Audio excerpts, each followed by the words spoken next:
اس کی schedule tribe کی ہے، تو ان کا یہ خیال ہے کہ بارہمولہ اور کپواڑہ کے جو پہاڑی ہیں ان کو بھی اسی طرح کا حق ملنا چاہیے. یعنی پیر پنچال کے پہاڑی اور وادی کشمیر کے پہاڑی جو ہیں یہ علیحدہ کوئی اینٹیٹیز ہیں اور ان کے مطالبات بھی الگ ہیں، اور ان کی یہ خواہش ہے کہ جو پیر پنچال والوں کو حق ملے وہ وادی کشمیر کے پہاڑیوں کو بھی ملے.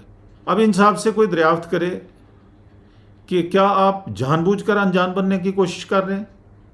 آپ کو یہ علم نہیں ہے کہ پیر پنچال کا پہاڑی اور وادی کشمیر کا پہاڑی یا پیر پنچال کا گجر اور ریاست کے دیگر حصوں کا گجر یہ ایک ہی کمیونٹی ہیں، یہ کوئی علیحدہ علیحدہ اینٹیٹیز نہیں ہیں. تو اب پیر پنچال کے پہاڑیوں کے مطالبات کو وادی کشمیر کے پہاڑیوں کے مطالبات سے الگ بتا کر جو ہے وہ دانستہ طور پر فساد پیدا کرنے کے لیے آپ ان کو ایک دوسرے کے مقابل لا کے کھڑا کرنے کی کوشش کر رہے ہیں، یا پھر واقعی آپ کو یہ علم نہیں ہے کہ پیر پنچال کا پہاڑی اور وادی کشمیر کا پہاڑی بھی ایک ہے اور ان کا مطالبہ بھی ایک ہے. اور اگر یہ خبر آپ کو نہیں ہے تو پھر یہ انتہائی افسوسناک مقام ہے.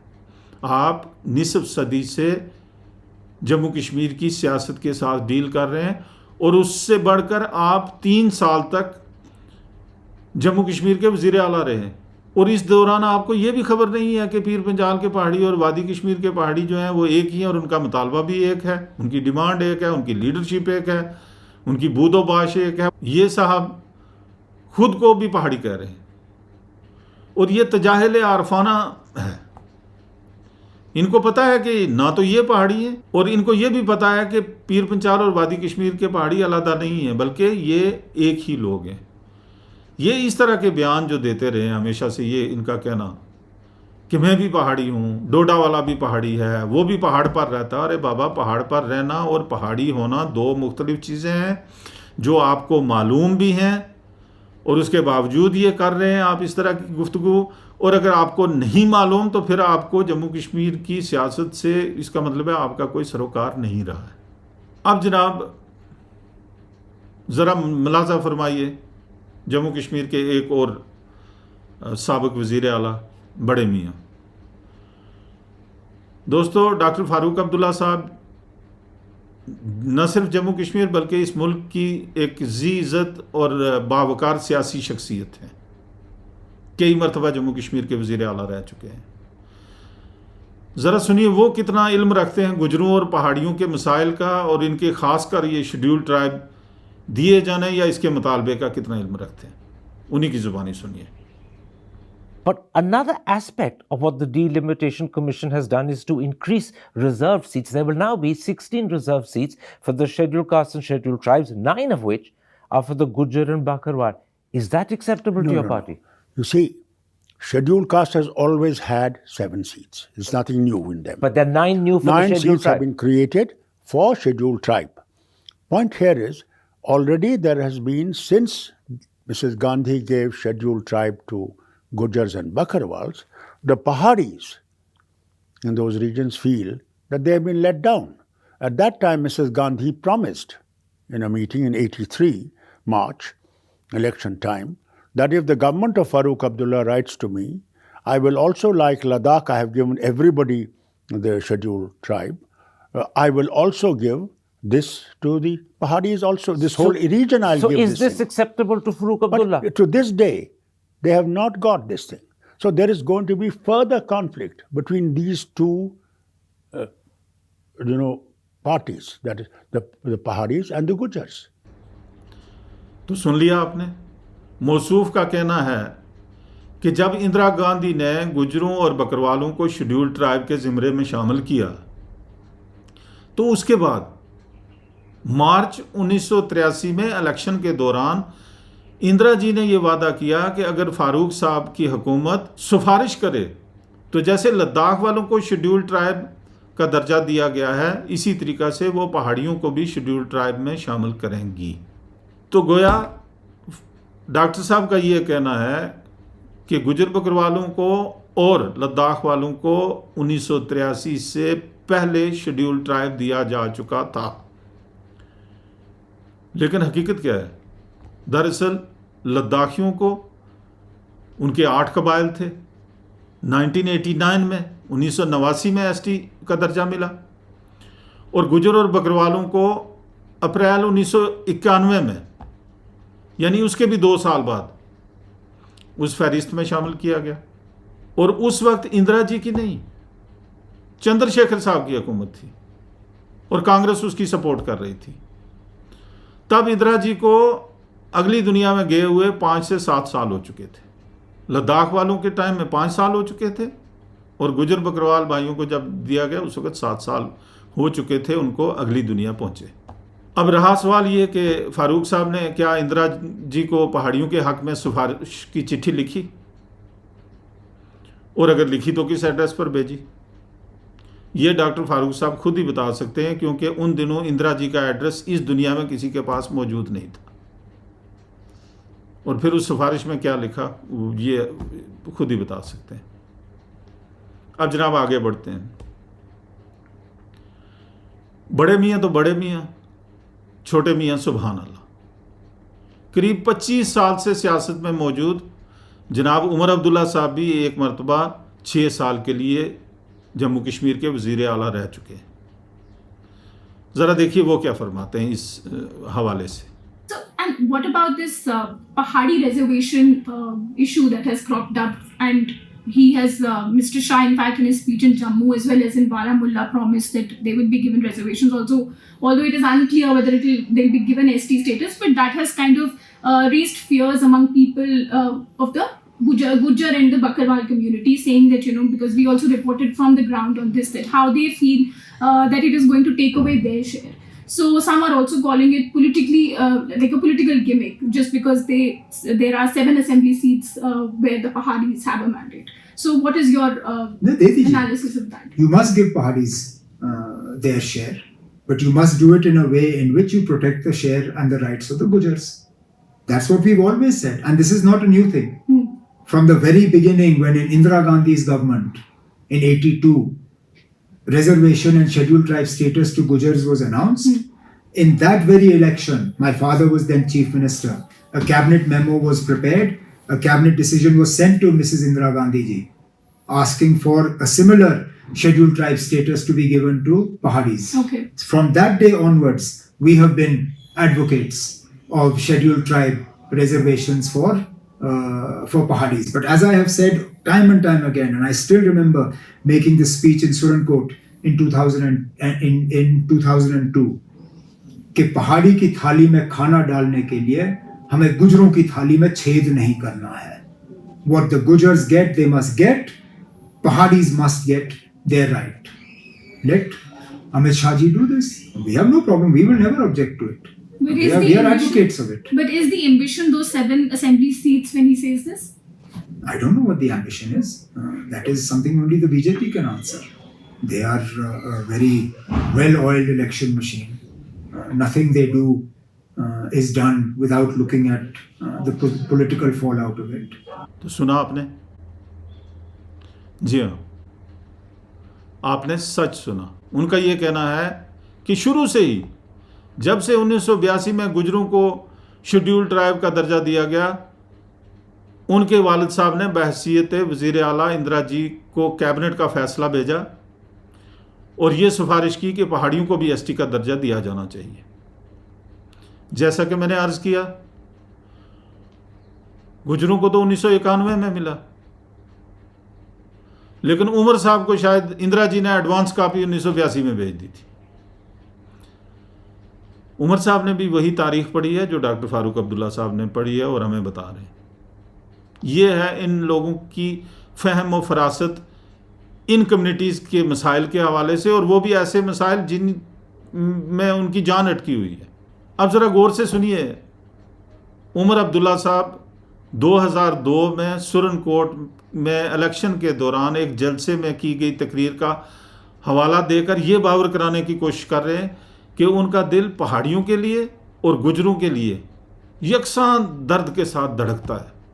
But as I have said time and time again, and I still remember making this speech in Surankot in 2002, کہ پہاڑی کی تھالی میں کھانا ڈالنے کے لیے ہمیں گجروں کی تھالی میں چھید نہیں کرنا ہے.